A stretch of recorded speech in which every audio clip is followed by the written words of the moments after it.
4. ओम नमो भगवते वासुदेवाय। ओम श्री कृष्ण परमात्मने नमः। ओम अत्यमानो दशमुखनिधनं कौशले स्पृश्य शृङ्गे पुत्र्यामिष्टिमेष्वा ददुषि दशरथक्ष्माभरे पायसाग्र्यम् तद्भुक्त्या तत्पुरन्द्रीष्वपितृषु समं जातगर्भासु जातो रामस्त्वं लक्ष्मणेन स्वयमथ भरतेनापि शत्रुघ्ननाम्ना। सर्वत्र गोविन्द नाम संकीर्तनं गोविन्द गोविन्द। जानकी जीवन स्मरणं जय जय राम राम।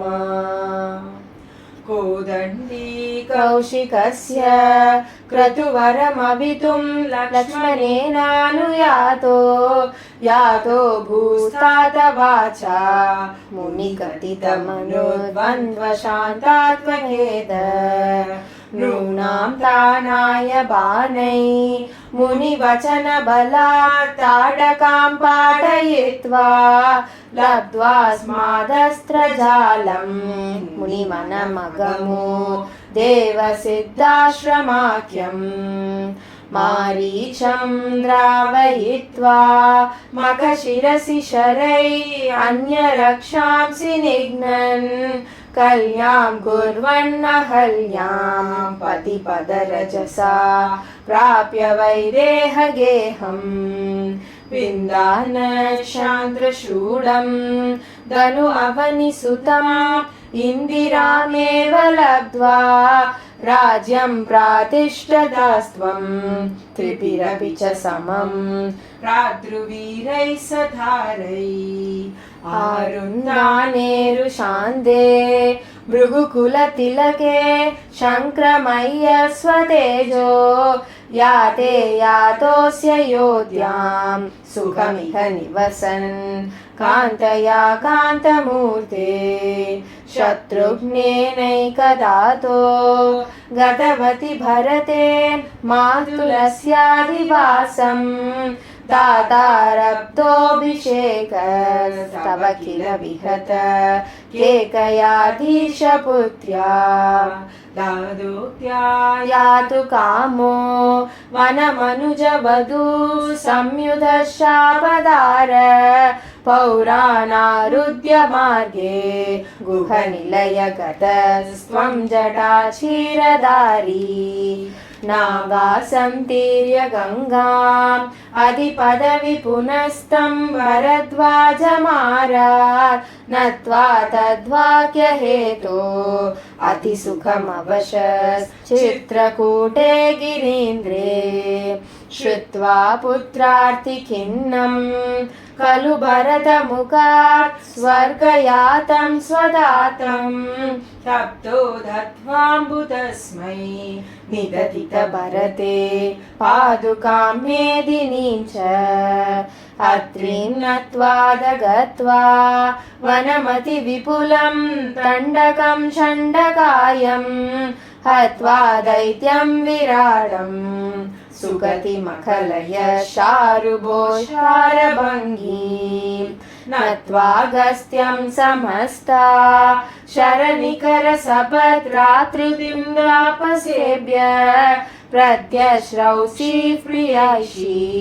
तदनु च मुनिना वैष्णवे दिव्यशापे ब्रह्मास्त्रेक्षापि दत्ते पतिपितृसुहृदं वीक्ष्य भूयो जटायुं मोदाद् गोदादटान्ते परिरमसि पुरा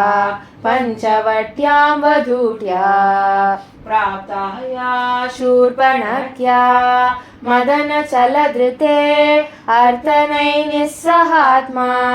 तां सौमित्रौ विसृज्य प्रबलतमरुषा तेन निर्लूननासां दृष्ट्वैनामृष्टसिद्धं करमपि पतितं दूषणं च त्रिमूर्धं व्याहिंसीयाशरानययुतसमधिकां तत्क्षणात् अक्षदोष्मा सोदर्या प्रोक्तवार्ता विवशदशमुखादिष्टमारीचमाया सारंगं सारसाक्ष्या